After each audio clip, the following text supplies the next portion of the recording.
قرآن اور نصابی کتابوں میں فرق ہے، اس لیے ہم 4 سال کی عمر سے گھنٹوں نصاب کو پڑھتے رہتے ہیں، اور قرآن کو اللہ نے آسان بنا کر اتارا ہے تاکہ ہر کوئی سمجھ سکے۔ میتھس ٹیچر کے بغیر نہیں سمجھا جا سکتا، قرآن آ جاتا ہے سمجھ؟ ہاں، کیوں نہیں؟ فرشتے نے گہری سانس لی اور جھک کر دراز سے ایک سیاہ جلد والی دبیز کتاب نکالی۔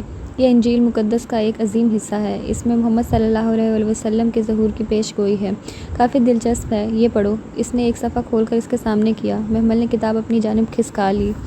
اس کی امت کی اناجیل ان کے سینوں میں ہوں گی۔ وہ بے اختیار رکی۔ اناجیل؟ اس نے پوچھا۔ انجیل کی جمع مراد ہے قرآن مجید، یہ یہاں سے پڑھو۔ فرشتے نے ایک جگہ انگلی رکھی، مخروطی سفید انگلی جن کا ناخن نفاست سے تراشیدہ تھا۔ اس نے انگلی میں زمرد جڑی چاندی کی انگوٹھی پہن رکھی تھی۔ اوہ اچھا، وہ ادھر سے پڑھنے لگی۔ وہ بازاروں میں شور کرنے والا ہوگا، نا بےہودہ گو، نام احمد ہوگا، وہ آفتاب کے سایوں پر نظر رکھنے والا ہوگا، اس کے اذان دینے والے کی پکار دور تک سنائی جائے گی۔ اور رک کر جیسے الجھ کر پھر سے شروع سے پڑھنے لگی۔ ملک شام ہوگا۔ بعد میں مسلمانوں کی حکومت شام تک پھیل گئی تھی، اسی طرف اشارہ ہے۔ اور آفتاب کے سایوں پر نظر رکھنا نمازوں کے اوقات کے لیے۔ اور اذان دینے والا بلال۔ فرشتے جواب دیتے ہوئے مسکرائی۔ گھر بیٹھ کر پڑھو گی تو یہ سوال کس سے پوچھو گی؟ قرآن کی تفاسیر بھی تو پڑھی جا سکتی ہے۔ علم پڑھنے سے نہیں سمجھنے سے آتا ہے۔ آخر گھر بیٹھ کر پڑھنے میں کیا ہے؟ موسیٰ کو خضر کے پاس جانا پڑتا ہے میری جان، خضر موسیٰ کے پاس نہیں آتے۔ اچھی کوالٹی کے علم کے لیے اتنا ہی سفر کرنا پڑتا ہے۔ آپ کی ساری باتیں ٹھیک، مگر میری بات بھی ٹھیک ہے۔ فرشتے عربی میں کچھ بولی۔ فرشتے پین کو انگلیوں کے درمیان گھماتی مسکرا کر گہری سانس لے کر بولی۔ وہ ان کے درمیان تذبذب میں ہیں، نہ ادھر کے ہیں نہ ادھر کے ہیں۔ آپ نے عربی میں کچھ کہا نا؟ اب عام بندے کو عربی کہاں سمجھ میں آتی ہے؟ قرآن اردو میں کیوں نہیں اترا؟ اچھا سوال ہے۔ وہ اپنی نشست سے اٹھی اور سامنے کتابوں کے ریک کی طرف گئی، پھر سیدھی کھڑی کتابوں کی جلد پر انگلی گزارتی کسی کتاب کی تلاش کرنے لگی۔ تو تمہارا نکتہ یہ ہے کہ صرف خالی محاورتاً ترجمہ دیکھ کر قرآن پڑھنا بھی کافی ہے۔ اس نے ایک کتاب پر انگلی روکی اور اسے کھینچ کر باہر نکالا۔ یہ صورت بنی اسرائیل میں ابلیس کے آدم کو سجدہ کرنے سے انکار کرنے کا قصہ ہے۔ یہاں ابلیس نے اولاد آدم کے لیے کیا لفظ استعمال کیا، یہ پڑھو۔ اس نے بڑا سا ترجمے والا قرآن اس کے سامنے کھول رکھا اور اپنی زمرد چڑی انگوٹھی والی انگلی ایک لفظ پر رکھی۔ محمل بے اختیار قرآن پر جھکی۔ لَأَحْتَنِكَنَّ، البتہ میں ضرور قابو کروں گا۔ اس نے لفظ اور ترجمہ دونوں پڑھے۔ رائٹ، اگر البتہ اور ضرور کے ضمائر کو نکال دو تو 3 حرفی لفظ رہ جاتا ہے۔ ہے نون کاف یعنی ہنک۔ ہنک کے 3 معنی ہیں: کسی چیز کو خوب باریکی میں سمجھنا، ٹڈیوں کے کھیت کا صفایا کرنا، اور گھوڑے کے جبڑوں کے درمیان سے لگام گزار کر گھوڑے کو قابو کرنا۔ اردو میں بس اتنا لکھا ہے قابو کرنا، جسے انگریزی میں کنٹرول کہتے ہیں، جبکہ عربی کی وسعت ہمیں بتاتی ہے کہ شیطان کس طرح ہماری نفسیات سمجھ کر ہمارے ایمان کا صفایا کر کے ہمیں لگام ڈالتا ہے، اور وہ لگام عموماً منہ کے راستے ڈالی جاتی ہے۔ اور قرآن اسی لیے عربی میں اترا۔ اور تم میری بات سے بور ہو رہی ہو؟ چلو جانے دو، ابھی تمہارے پاس ٹائم ہے، اس لیے کہہ رہی تھی، ورنہ بعد میں دنیاوی تعلیم میں کھو کر تمہیں اس کا ٹائم نہیں ملے گا۔ یعنی آپ بھی ٹپیکل مولویوں کی طرح دنیاوی تعلیم کو گناہ سمجھتی ہیں؟ میں دنیاوی تعلیم میں کھو کر مادہ پرست بننے کو گناہ سمجھتی ہوں۔ ہاں، تمہیں دیر ہو رہی ہے، گھر میں سب پریشان ہو رہے ہوں گے۔ پریشان کوئی نہیں ہوتا، یتیموں کی پرواہ کسی کو نہیں ہوتی۔ کون یتیم؟ میں، میرے ابا نہیں ہیں۔ عمر کیا ہے تمہاری؟ 20 سال۔ پھر تو تم یتیم نہیں ہو۔ یتیم تو اس نابالغ بچے کو کہتے ہیں جس کا باپ فوت ہو جائے۔ بلوغت کے بعد کوئی یتیمی نہیں ہوئی۔ اپنی اس خود ترسی کو اپنے اندر سے نکال دو محمل۔ آپ کیا کہہ رہی ہیں؟ محمل بے یقینی سے پیچھے ہٹی اور چند لمحے سے یوں ہی بے اعتبار نگاہوں سے دیکھ کر بنا کچھ کہے تیزی سے بھاگ گئی۔ فرشتے کی بات نے اسے ایک دم بہت ڈسٹرب کر دیا تھا۔ بھاڑ میں گئی ڈکشنری، میں یتیم ہوں۔ وہ تیزی سے راہداری عبور کر کے برآمدے میں آئی۔ آگے نکل ہی نہ پائی تھی کہ ریسیپشنسٹ نے روک لیا۔ السلام علیکم، یہ آپ کا ایڈمیشن فارم، فرشتے باجی نے کہا تھا آپ کو اس کی ضرورت ہے۔ وہ گہری سانس بھر کر ڈیسک کے قریب آئی۔ دکھائیے۔ بس دیکھ کر واپس کر دوں گی، مجھے مولوی نہیں بننا، ماسٹرز کرنا ہے، اس نے سوچا۔ وہ پراسپیکٹس کے صفحے پلٹ کر دیکھ رہی تھی۔ علم الکتاب، پرسوں پہلی کلاس ہے۔ میں فرشتے کو صاف انکار کر دوں گی، بھلے وہ برا منائے، بس پورا دیکھ کر واپس کر دوں گی۔ وہ سوچ رہی تھی، اور یہ فارم فل کر کے کدھر دینا ہے؟ اسی ڈیسک پر۔ اور فیس؟ علم کی فیس نہیں ہوتی، پھر بھی کچھ چارجز تو ہوں گے۔ ہم قرآن پاک کے چارجز نہیں لیتے تو نہ لیں، مجھے کون سا ادھر داخلہ لینا ہے؟ میں تو پورا دن سکارف لپیٹ کر قرآن نہیں پڑھ سکتی۔ آئی ایم سوری فرشتے، مگر میں یہ نہیں کروں گی، اس نے خود کلامی کی تھی۔ وہ بیگ کو اسٹرپ سے تھامے ہاتھ گرائے یوں تھکے تھکے قدموں چل رہی تھی کہ بیگ لٹکتا ہوا ہوا کو چھو رہا تھا۔ کالونی کے گھنے درخت خاموشی سے جھکے کھڑے تھے۔ وہ آہستہ سے بینچ پہ جا بیٹھی جو آج بھی اداس تھا۔ وہ فارم جمع کروا کے فرشتے سے ملے بغیر وہاں سے نکلی تھی، تب بھی کسی کے دوڑتے قدم اس کے قریب آ کے سست پڑے۔ کیسی ہو؟ کوئی اس کے پاس آ کھڑا ہوا تھا۔ اس نے ہولے سے سر اٹھایا۔ ہمایوں بہت سنجیدگی سے اسے دیکھ رہا تھا۔ سیاہ ٹراؤزر پہ رف سے شرٹ پہنے، ماتھے کے گیلے بال اور چہرے پہ نمی پھولی سانس جیسے تیز جاگنگ کرتا ادھر آیا تھا۔ کیا فرق پڑتا ہے آپ کو؟ فرق تو پڑتا ہے۔ تمہیں ایسے دیکھ کر مجھے یقین ہو گیا کہ تم میرے خلاف کورٹ میں پیش ہونے کے لیے تیار ہو گئی ہو۔ ہونا پڑے گا، مگر اب کیا کروں؟ کچھ نہ کرو۔ وہ اس کے ساتھ بیٹھ گیا۔ محمل چہرہ موڑ کے اسے دیکھنے لگی، جو سامنے درختوں کی بھیڑ کو دیکھ رہا تھا۔ جب تک تم عدالت میں جاؤ گی، ہمارا پھندا فواد کی گردن کے گرد مزید تنگ ہو چکا ہوگا۔ بس ابھی ان کی مانتی جاؤ اور کورٹ میں سچ بول دینا۔ استعمال کر لیں سب مجھے اپنے مقصد کے لیے۔ وہ دکھ سے سر جھٹکتی اٹھی اور زمین پر گرا بیگ اسٹرپ سے اٹھایا۔ کمزور ہو گئی ہو بہت، اپنا خیال رکھا کرو۔ آپ کی فکر میں بھی غرض چھپا ہے۔ کاش میں آپ کے خلاف بیان دے سکوں۔ وہ تیز تیز قدموں سے سڑک پر آگے بڑھ گئی۔ وہ شانے اچکا کر گیٹ کی طرف آیا۔ گیٹ بند کرتے ہوئے اس نے لہجہ بھر کو مڑ کے اس کی طرف دیکھا ضرور تھا، جو سر جھکائے تیز تیز سڑک کے کنارے چلتی جا رہی تھی۔ ہمایوں پلٹ کر ڈرائی وے پر جاگنگ کی طرف بھاگتا ہوا اندر بڑھ گیا۔ درختوں کی بھیڑ اور بینچ پھر سے ویران ہو گئے۔ ہیلو! وہ بیڈ سے ٹیک لگائے گھٹنوں پر پراسپیکٹس رکھے پڑھ رہی تھی جب دروازہ کھلا۔ آواز پہ محمل نے سر اٹھایا۔ چوکھٹ پہ آرزو کھڑی تھی، ریڈ ٹراؤزر کے اوپر سلیو لیس سفید شرٹ۔ یہ اس کا مخصوص ایکسرسائز کا لباس تھا۔ کٹے ہوئے بال شانوں تک آئے تھے، پتلی کمان سی بھویں اٹھائے وہ مسکراتے ہوئے اسے دیکھ رہی تھی۔ کیسی ہو؟ انداز دوستانہ تھا، محمل بمشکل سمجھ پائی۔ ٹھیک ہوں، آپ کیسی ہو؟ وہ سیدھی ہو بیٹھی اور پراسپیکٹس نامحسوس طریقے سے ایک طرف کھسکا دیا۔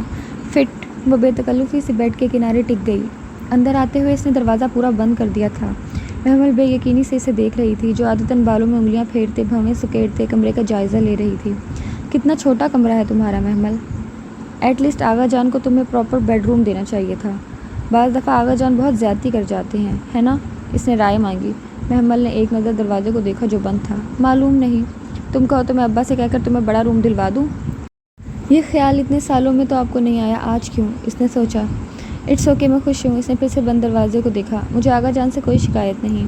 خیر، آغا جان کی ہی کیا بات، خود فواد نے تمہارے ساتھ کتنی زیادتی کی، کم از کم گھر کی عزت کا ہی خیال کر لیا ہوتا۔ آپ کو میرا یقین ہے؟ اسے جھٹکا لگا تھا۔ آف کورس، فواد کو کون نہیں جانتا، اور اب تو یہ لوگ تمہارے خلاف سازشیں کر رہی ہیں۔ کیسی سازشیں؟ وہ محتاط ہوئی۔ یہ تم سے اے ایس پی کے خلاف بیان دلوائیں گے۔ کیا نام تھا اس کا؟ ہمایوں؟ اس کا انداز بے حد سرسری تھا۔ ہمایوں داؤد۔ بات کچھ اس کی سمجھ میں آنے لگی تھی۔ ہاں، اس کے گھر فواد تمہیں لے گیا تھا نا؟ کدھر رہتا ہے وہ؟ آرزو بہت ہی لاپرواہی سے کہتی ادھر ادھر دیکھ رہی تھی۔ یہ تو مجھے نہیں پتا آرزو باجی کہ وہ کس کا گھر تھا۔ فون نمبر تو ہوگا تمہارے پاس؟ جی ہے، آپ کو چاہیے؟ ہاں بتاؤ۔ آرزو ایک دم الرٹ سی ہوئی۔ سارا سرسری پن اڑن چھو ہو گیا۔ 15 پہ کال کر لیں، یہی نمبر ہوتا ہے پولیس والوں کا۔ اس نے مسکراہٹ دبائے پراسپیکٹس پھر سے اٹھا لیا۔ خیر رہنے دو، مجھے کام ہے، چلتی ہوں۔ آرزو ناگواری سے کہتی ہوئی تیزی سے اٹھ کر باہر نکل گئی۔ ان کا بھی کیسا دل ہے، فٹ بال کی طرح فواد اور ہمایوں کے درمیان لڑکتا رہتا ہے، ہاں؟ اس نے احتجاجیہ سر جھٹک کر پھر سے پراسپیکٹس اٹھا لیا۔ آج کتنے ہی دنوں کے بعد وہ خود سے ناشتے کی میز پہ موجود تھی۔ کسی نے اس کو مخاطب نہیں کیا۔ وہ خود بھی خاموشی سے تیز تیز لقمے لے رہی تھی۔ سفید شلوار قمیص پہنے اور بیبی پنک سکارف گردن میں ڈالے، بالوں کی اونچی پونی ٹیل بنائے وہ اپنی پلیٹ پر جھکی تھی۔ محمل، فضا چاچی نے خود ہی اسے مخاطب کیا۔ وہ بغور اسے دیکھ رہی تھی۔ کالج جوائن کر لیا ہے؟ ٹوسٹ پر جام لگاتے اس نے چونک کر اسے دیکھا، جو سر جھکائے ناشتے میں مگن تھی۔ اونچی بھوری پونی سے ایک لٹ نکل کر گال چھو رہی تھی۔ فضا کے پکارنے پر اس نے گردن اٹھائی۔ نہیں، ایک انسٹیٹیوٹ میں ایڈمیشن لیا ہے۔ کیا پڑھتی ہو ادھر؟ میں بتانا ضروری نہیں سمجھتی۔ وہ کرسی دھکیلتی اٹھ گئی تھی۔ حسن کی نگاہوں نے دور تک اسے باہر جاتے دیکھا تھا۔ اسکول کے ایک راہداری میں لگے ایک قد آدم آئینے کے سامنے کھڑے ہو کر اس نے اسکارف کو سر پر رکھا اور چہرے کے گرد نفاست سے لپیٹ کر پن لگائی، یوں کہ دمکتی سنہری رنگت والا چہرہ بیبی پنک بیضوی حالے میں مقید ہو گیا۔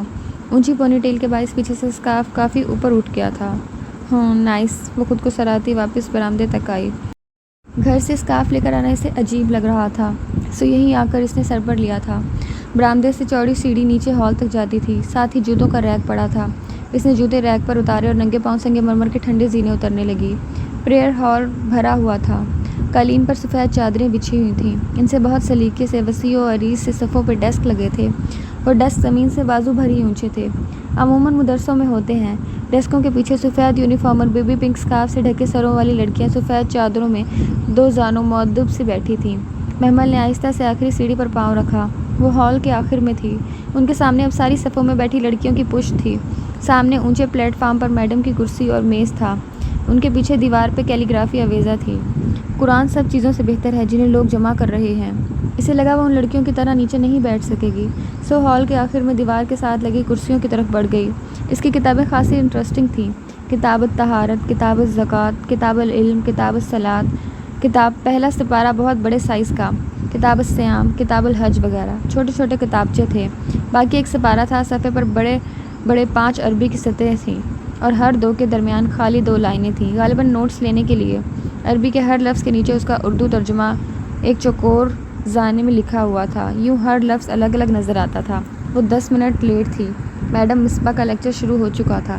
سب سے پہلے تو آپ لوگ یہ ذہن میں رکھ لیں کہ یہاں آپ کو دین پڑھایا جائے گا، مذہب نہیں۔ دین اور دین کو کہتے ہیں اور مذہب عقیدے یا اسکول آف تھاٹ کو۔ ریلیجن میں بڑا فرق ہوتا ہے۔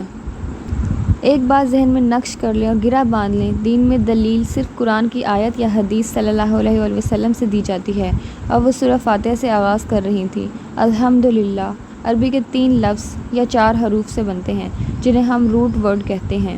الحمد میں روٹ ورڈ ہا میم دال ہے، یعنی تعریف۔ اسی حمد سے حامد، حماد، احمد، محمد، حمید، محمود بنتے ہیں۔ حامد تعریف کرنے والا، احمد تعریف والا، حمید خوب تعریف والا۔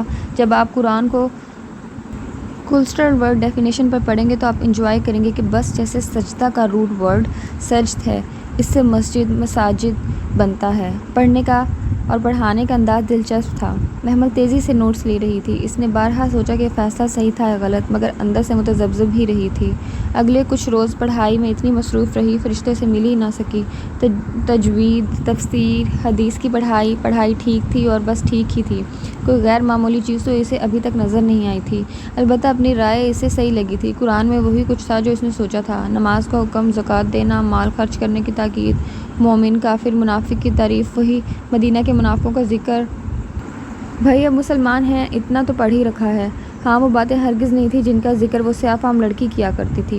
البتہ وہ قرآن کو بہت دھیان سے پڑھتی، الفاظ کے معنی یاد کرنے کی کوشش کرتی، نوٹس لیتی اور روٹ ورڈ سمجھتی۔ آہستہ آہستہ اسے احساس ہوا وہ کتنا قرآن پڑھتی تھی، الفاظ کا مجہول ادا کرتی تھی۔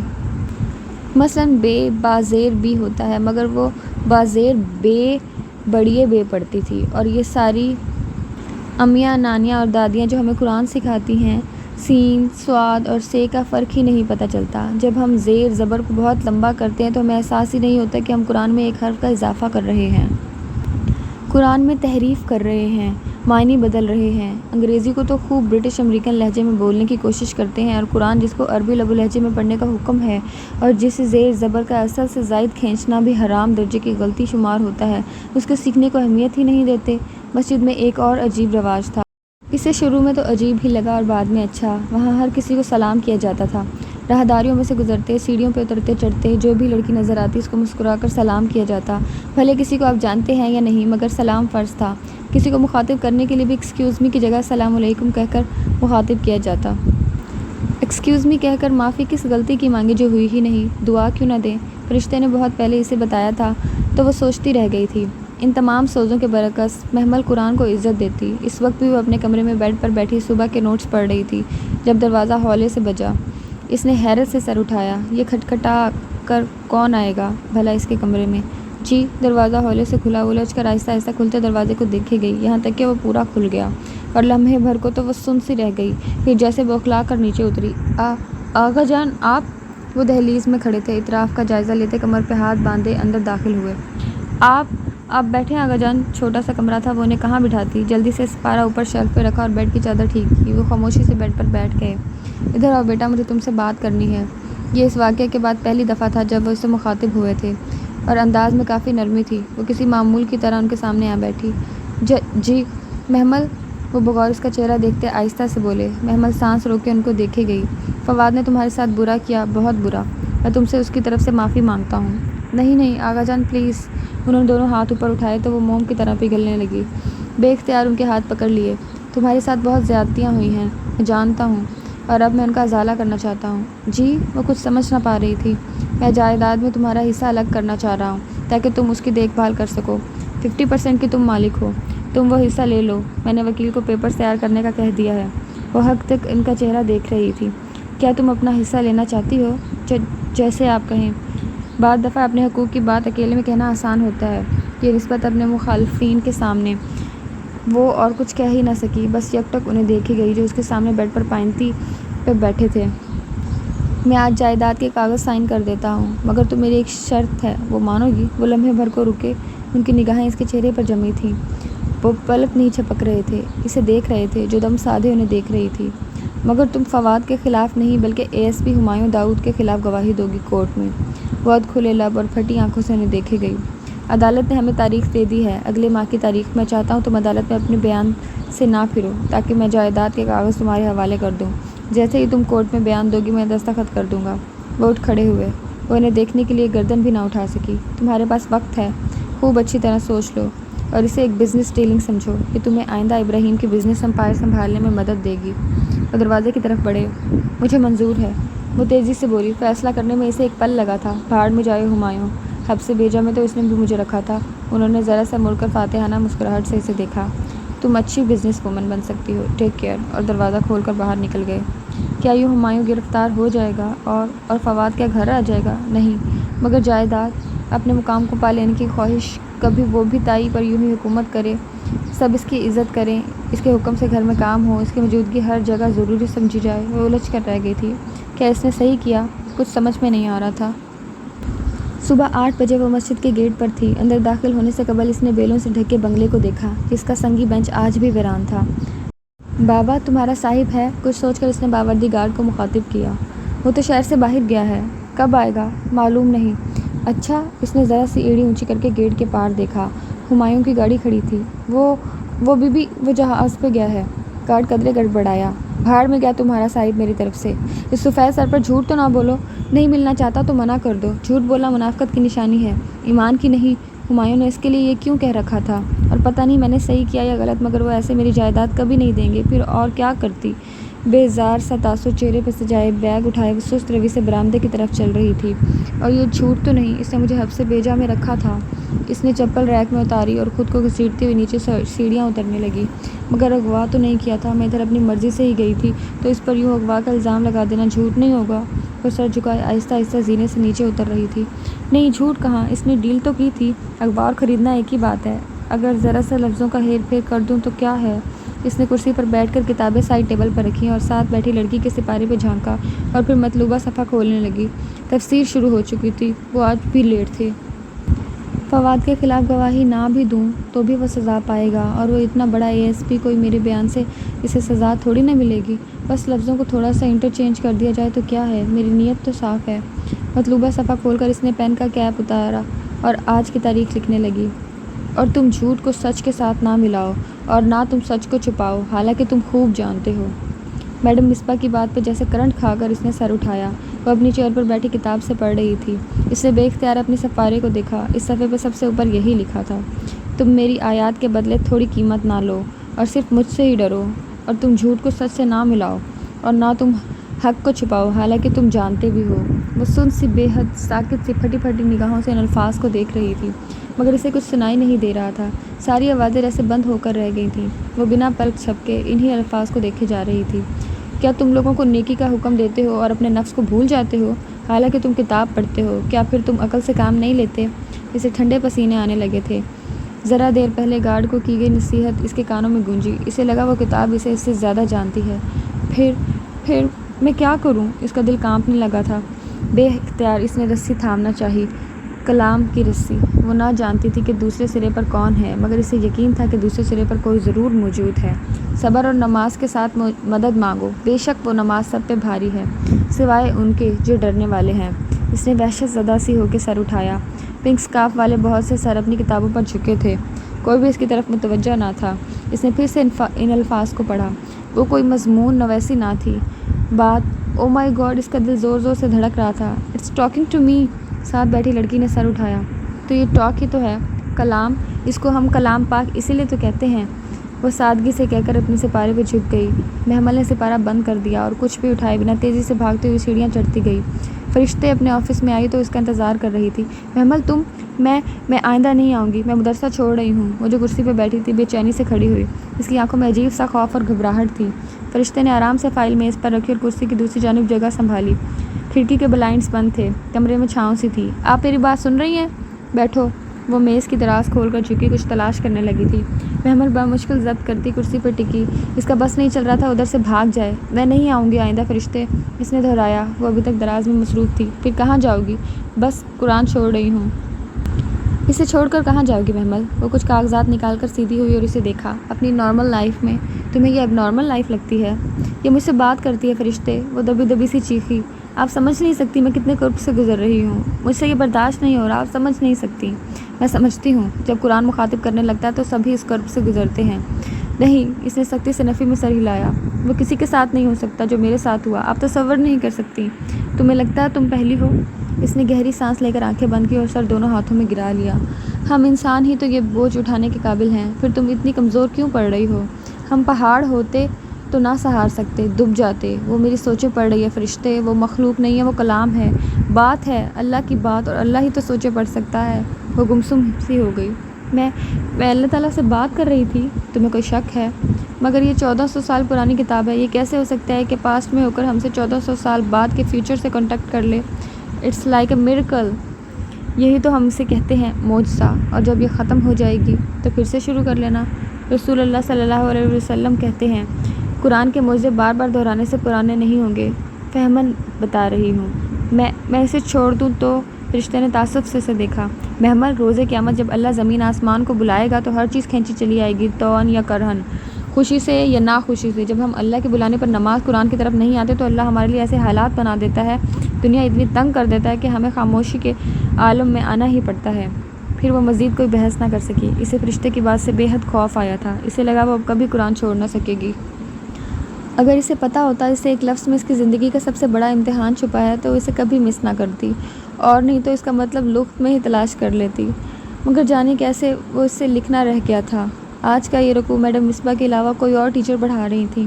میڈم ذکیہ آیات بنی اسرائیل کے ہیکل میں داخل ہونے کا خلاصہ بیان کر رہی تھیں، اور دروازے میں داخل ہو جاؤ سجدہ کرتے ہوئے اور کہو حتیٰ ہم تمہارے گناہ بخش دیں گے اور عنقریب ہم محسنین کو زیادہ دیں گے۔ وہ آیت پڑھ کر اب لفظوں کی گہرائی میں جا رہی تھی۔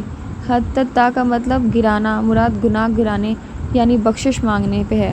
اب بنی اسرائیل نے کہا یہ کہ انہوں نے، جیسا کہ اگلی آیت میں ذکر ہے، منہ ٹیڑھا کر کے بات کو بدل دیا۔ وہ سجدہ کرتے یعنی جھک کر حتیٰ کہہ کر داخل ہونے کی بجائے حنتتا کہہ کر داخل ہوئے۔ حنتتا کہتے ہیں۔ وہ تیز تیز قلم چلا کر لکھ رہی تھی کہ کسی نے برہمی سے پین اس کے رجسٹر پہ رکھا۔ اس نے ہڑبڑا کر سر اٹھایا۔ ایک کلاس انچارج اس کے سر پہ کھڑی تھی۔ بعض لوگ قرآن پڑھتے ہیں اور قرآن ان کے لیے دعا کرتا ہے، اور بعض لوگ قرآن پڑھتے ہیں تو قرآن ان پہ لعنت کرتا ہے۔ کیا ہوا میم؟ آپ رجسٹر قرآن پہ رکھ کر لکھ رہی ہیں۔ انچارج نے صدمے سے اسے دیکھا تو اس نے گھبرا کر قرآن نیچے سے نکالا۔ اس کا تجوید کا قرآن تھا، سمپل آف وائٹ جلد والا۔ Sorry ma'am. اس نے قرآن احتیاط سے ایک طرف رکھا اور رجسٹر پر جھک گئی۔ پھر ادھر ساتھ والی لڑکیوں کے رجسٹر پر جھانکا تاکہ دیکھ سکے حنتتا کا کیا مطلب۔ میڈم نے لکھوایا ہے مگر اس نے کچھ نہ لکھا تھا۔ قرآن کی کلاس تھی، وہ بول بھی نہ سکتی تھی۔ سو مایوسی سے واپس اپنے نوٹس کو دیکھا۔ صفحے کی لائن یہاں ختم ہوتی تھی، وہاں اس نے لکھا تھا حنتتا یعنی گند، گند کے دال کے آگے صفحہ ختم تھا۔ بعض دفعہ ہم میکانکی انداز میں کچھ لکھتے ہوئے جب صفحہ ختم ہو جائے تو آگے جو بھی چیز ہو، بھلے نیچے رکھی ہوئی کتاب ہو یا ڈیسک کی لکڑی، اس پہ لکھ دیتے ہیں اور بعد میں یاد ہی نہیں آتا۔ گند اس کا مطلب ہے؟ وہ اس ادھورے لفظ پہ حیران ہوئی۔ کوئی سینس نہ بنتا تھا، مگر خیر وہ آگے لکھنے لگی۔ سوچا بعد میں کسی سے پوچھ لے گی، مگر بعد میں یاد ہی نہیں رہا۔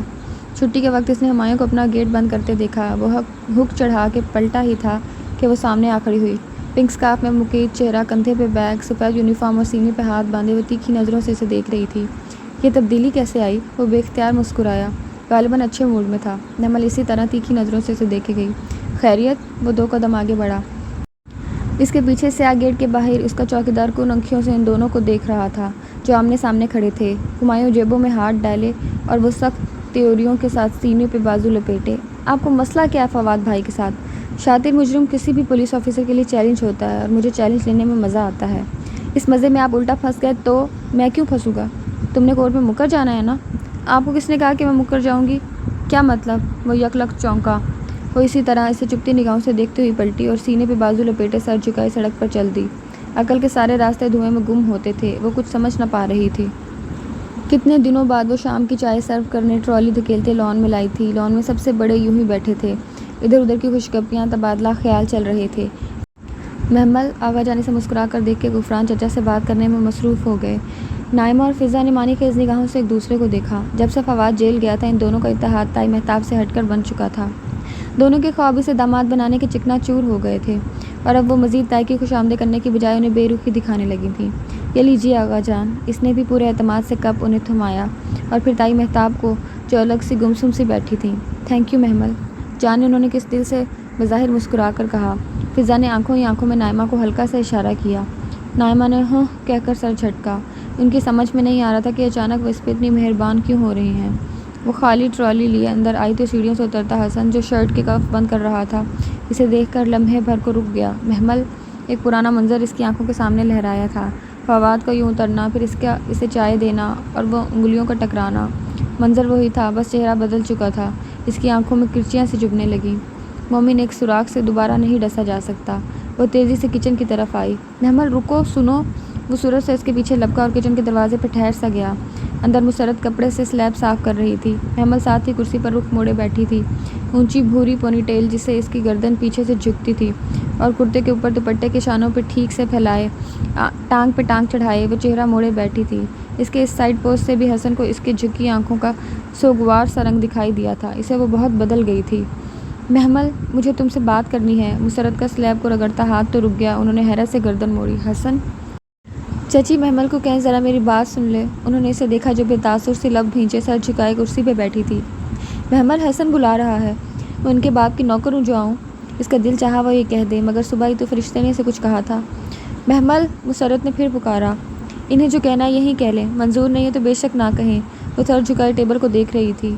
وہ قسم اسے اب آخری سانس تک نبھانی تھی۔ محمل، تم سمجھتی کیوں نہیں ہو؟ وہ بے بس سا اس کے سامنے آیا۔ وہ تمہیں فواد کے لیے استعمال کر رہے ہیں، تم خود کو اس کیس میں مت الجھاؤ۔ اس نے گردن اٹھائی۔ وہ سامنے کھڑا فکر مندی سے اسے دیکھ رہا تھا۔ محمل چہرہ بے تاثر تھا، بالکل سپاٹ۔ آپ نے کہہ لیا جو کہنا تھا، اب آپ جا سکتے ہیں۔ اس نے آلوؤں کی ٹوکری قریب کھسکا کر چھری اٹھا لی۔ وہ چند لمحے بے بس سے اسے دیکھتا رہا، پھر تیزی سے باہر نکل گیا۔ مسرت الجھی سی اس کے قریب آئیں۔ کس کیس کی بات کر رہا ہے حسن؟ آلو گوشت میں بناؤں گی، آپ قورمہ دیکھ لیجیے گا اور کھیر بھی، کیونکہ میں نہیں چاہتی کسی کو کوئی شکایت ہو۔ وہ اب مگن سی آلو چھیل رہی تھی۔ مسرت گہری سانس لے کر سلیب صاف کرنے لگی۔ وہ جانتی تھی اب وہ نہیں بتائے گی، اور وہ چھیلتے اس عجیب بات کے بارے میں سوچ رہی تھی جو صبح اس کو فرشتے نے کہی تھی، جب وہ رشتہ داروں اور یتیموں کے ساتھ حسن سلوک کی آیتیں پڑھ کر تڑپ گئی تھی، اور پوچھا تھا کہ جو لوگ یتیموں کا مال کھاتے ہیں ان کے لیے کیا سزا بتائی گئی ہے۔ یتیموں سے پہلے قرابت داروں کا ذکر ہے محمل۔ میں اور میری ماں ان قرابت داروں کی جیسے خدمت کرتی ہیں آپ سوچ بھی نہیں سکتی۔ تو اس خدمت کا کبھی اس کو احساس بھی دلایا؟ ماں تو ہر وقت جوتی رہتی ہیں، مگر میں ادھار رکھنے کی قائل نہیں ہوں۔ وہ ایک کہیں تو میں 10 سناتی ہوں، ایک ایک آئٹم گنواتی ہوں جو بناؤں۔ اس نے فخر سے کہا، اور پھر فرشتے کا سنجیدہ چہرہ دیکھا تو لگا کچھ غلط کہہ دیا ہے، یعنی سب کیا کرایا ملیا میٹ کر دیتی ہو۔ یہ تو ان پہ ظلم ہے۔ ظلم؟ میں ظلم کرتی ہوں ان پہ؟ وہ شاکڈ رہ گئی۔ ظلم کی تعریف کیا ہوتی ہے؟ کسی کے حق میں کمی کرنا، ایک کی ایک سنانا برابر کا بدلہ ہے، مگر نواد پر سنانا زیادتی ہے، ان کے حق میں کمی ہے۔ وہ مجھے جو بھی بول دیں اور میں آگے سے چپ کر جاؤں، ایک بھی نہ سناؤں، تم اگر سنا دو گی تو سب برابر کر دو گی، پھر تم ان کے کیے کا شکوہ کسی سے کرنے کی حقدار نہیں ہوگی۔ معاف کر دیا کرو، اور جانتی ہو معاف کرنا کیا ہوتا ہے؟ اس کا سر خود بخود نفی میں ہل گیا۔ اس کو دکھ نہ دینا جس نے آپ کو دکھ دیا ہو، ان کو ان کے رویے کا احساس تک نہ دلانا، کچھ نہ بتانا، یہ معاف کرنا ہوتا ہے۔ تم معاف کر دیا کرو، صبر کیا کرو۔ ساری زندگی صبر ہی تو کیا ہے میں نے۔ وہ صبر نہیں ہوتا جو تم کرتی ہو۔ صبر وہ ہوتا ہے کہ اگر سر بھاری پتھر لگ جائے تو لبوں سے اف تک نہ نکلے۔ صبر وہ ہوتا ہے جو تمہاری ماں کرتی ہے۔ صبر اور معاف کرنے کے بعد ان کے برے رویے کے جواب میں اچھا رویہ دو۔ میں کیوں کروں وہ سب؟ وہ کیوں نہیں کرتے؟ رشتہ داروں کے ساتھ ویسا ہی رویہ رکھنا چاہیے جیسا وہ ہمارے ساتھ رکھتے ہیں، مگر رسول اللہ صلی اللہ علیہ وآلہ وسلم ایسا کرتے تھے کہ بدلے کی صلہ رحمی کرنے والا صلہ رحمی نہیں ہوتا۔ اس پر تو آپ کو اجر ہی نہیں ملے گا۔ اجر تو تب ملے گا جب آپ برے کے جواب میں اچھا کریں۔ تم انہیں معاف کر دو اور اپنا حق اللہ سے مانگو۔ انہوں نے میری جائیداد کھائی ہے۔ وہ چیخ پڑی تھی۔ ابا اپنی ساری پراپرٹی میرے نام کر کے گئے تھے، بہت غلط کر کے گئے تھے۔ پھر انہیں حق ہی نہیں تھا کہ ساری پراپرٹی وصیت کرتے، ان کا حق تو بس 1/3 پہ تھا۔ اس کو بے شک تمہارے نام وصیت کر جاتے، مگر باقی 2/3 حصے کی شرعاً تقسیم کی اجازت دے جاتے تو شاید تمہارے چچا لوگ اپنے حصے پر قناعت کر لیتے۔ وارث تو اللہ تعالیٰ نے بنائے ہیں، جانے والے کو برا بھلا نہیں کہہ رہی، مگر ایک غلط فیصلہ بہت سو کی زندگی برباد کر دیتا ہے محمل۔ تم کچھ لوگوں کے غلط فیصلوں کو بنیاد بنا کر اپنے رشتہ داروں پر ظلم کرو گی تو یہ مت بھولو کہ پل سے رات پہ رحم اور امانت کے کانٹے ہمارے انتظار کر رہے ہوں گے۔ ہر خائن اور قطع رحمی کرنے والے کو وہ پل صراط سے نیچے جہنم میں گرائیں گے، اور ہر صلہ رحمی کرنے والا اور امانت دار پل پار کر جائے گا۔ تم وہ پل پار نہیں کرنا چاہتی؟ وہ سر جھٹک کر تیزی سے آلو چھیلنے لگی۔ میڈم مجھے ایک بات پوچھنی ہے۔ جی ضرور پوچھیے۔ وہ میم مجھ سے نماز پڑھی نہیں جاتی، تو خیر ہے؟ ہاں کیوں نہیں، خیر ہے، اٹس اوکے۔ اگر آپ نہیں پڑھ سکتی تو محمل کو لگا منو بوجھ اس کے کندھے سے اتر گیا ہو، وہ ایک دم کسی قید سے آزاد ہو گئی تھی۔ وہی تو میم، میں باقی نیکیاں کر لوں، قرآن پڑھ لوں، ٹھیک ہے نا؟ نماز پڑھنا بہت ضروری تو نہیں ہے؟ نہیں اتنا ضروری تو نہیں ہے، اگر آپ نہیں پڑھنا چاہتی تو نہ پڑھیں۔ میم کوئی فرق تو نہیں پڑے گا نا؟ قطعاً فرق نہیں پڑے گا، یہ بالکل آپ کی اپنی مرضی پہ ہے۔ اوہ اوکے۔ وہ بے حد سی آسودگی سے مسکرائی۔ مگر میڈم مصباح کی بات ابھی ختم نہیں ہوئی تھی۔ یقین کریں محمل، کوئی فرق نہیں پڑے گا اس سے۔ آپ بے شک نماز نہ پڑھیں، بے شک سجدہ نہ کریں، جو ہستیاں اس کے پاس ہیں وہ اس کی عبادت سے تکبر نہیں کرتیں۔ اگر آپ کر لیں، اسے کیا فرق پڑے گا؟ اس آسمان کا بالشت بھر بھی حصہ خالی نہیں ہے جہاں کوئی فرشتہ سجدہ نہ کر رہا ہو، اور فرشتہ جانتی ہو کتنا بڑا ہو سکتا ہے؟ جب اس پہاڑ پر رسول اللہ صلی اللہ علیہ وآلہ وسلم نے جبرائیل علیہ السلام کے پکارنے پر پلٹ کر دیکھا تھا تو جبرائیل علیہ السلام کا قد زمین سے آسمان تک تھا، اور ان کے پیچھے رسول اللہ صلی اللہ علیہ وسلم کو آسمان نظر نہیں آ رہا تھا۔ ایسے ہوتے ہیں فرشتے۔ 70,000 فرشتے کعبہ کا طواف کرتے ہیں۔ یہ تعداد عام سی لگتی ہے، مگر جانتی ہو جو 70,000 فرشتے روز طواف کرتے ہیں ان کی باری پھر قیامت تک نہیں آئے گی۔ اس رب کے پاس اتنی لاتعداد ہستیاں ہیں عبادت کرنے کے لیے۔ آپ نماز نہ بھی پڑھیں تو اس سے کیا فرق پڑے گا؟ میڈم مصباح جا چکی تھیں اور وہ دھواں چہرے کے ساتھ کتابیں سینے سے لگائے ساکت سی کھڑی تھی۔ اس کو لگا وہ اب کبھی نماز چھوڑ نہ سکے گی۔